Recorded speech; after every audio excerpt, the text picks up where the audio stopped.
मौगी बोला मुझे से कहती है कि दी छुई मत। पहले को शेर बस शेर सर होके शेर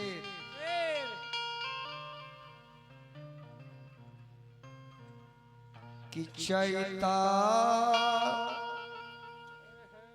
के रतिया में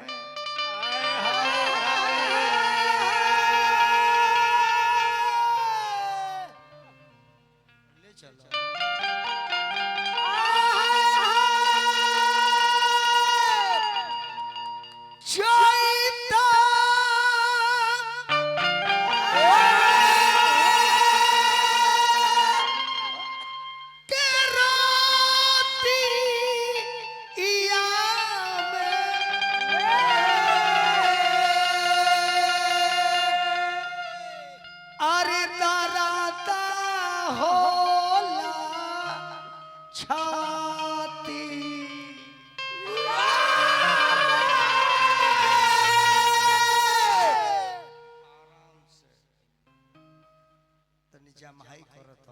जमाई करता क्या छोटी होगा ना मैंने पुरुआ में देह केंगा अरे अरे करे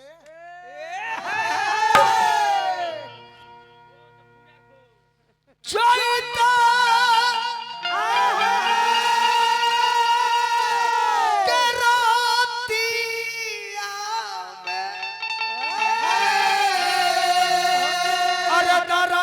होला रे छाती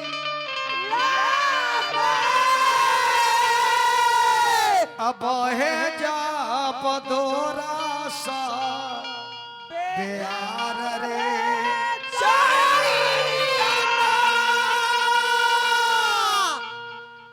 पिया परदेसिया रे अरे बड़े परदेसवा से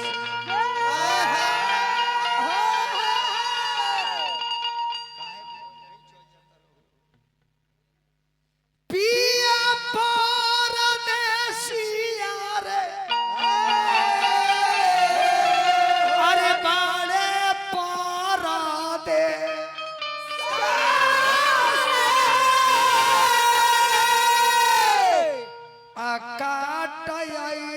सन गड़ेला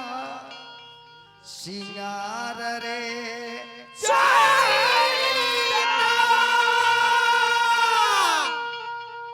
कोयली के कुका सुनी आहियारा में हुकऊ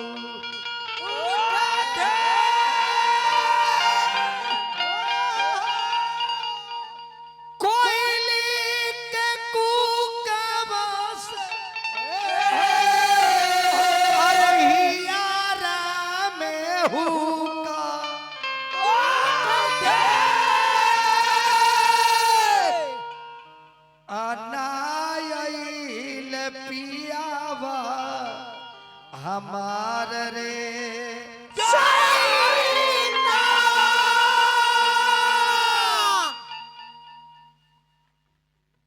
सुतता नीले के तकिया आता बतानी पटिया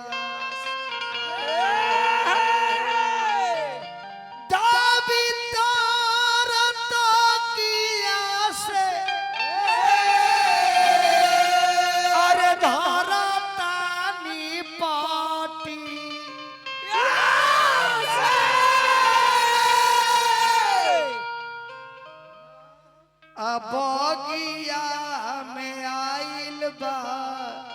बहार रे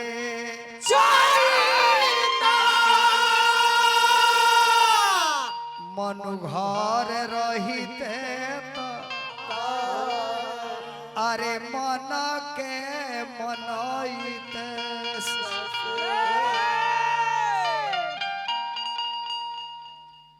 मनु घर अरे मन के मनइती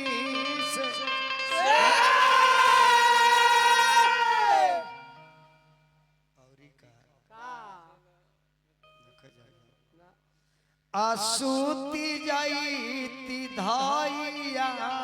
का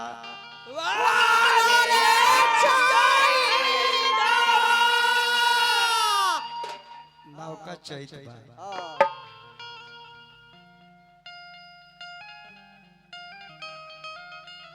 ए रामा पिया पिया रटते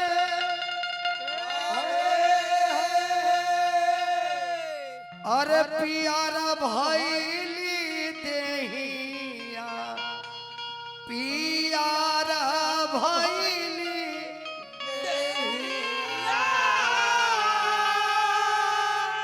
ए रामा पिया हो बीना पिया बीना लागे नहीं निदिया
गो मार के धमार में पिया बिना लगे नहीं दिया पिया बिना लगे नहीं दिया पिया बिना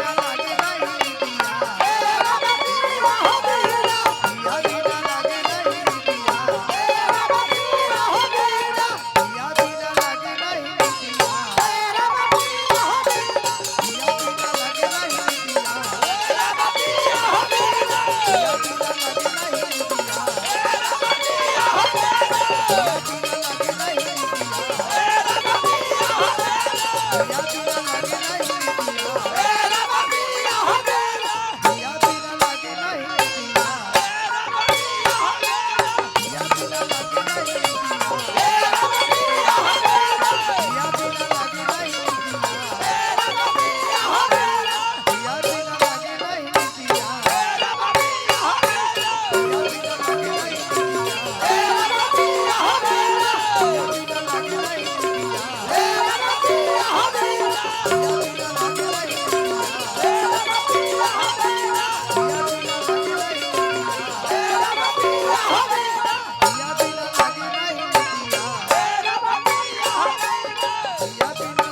हरी जी को चैता गए था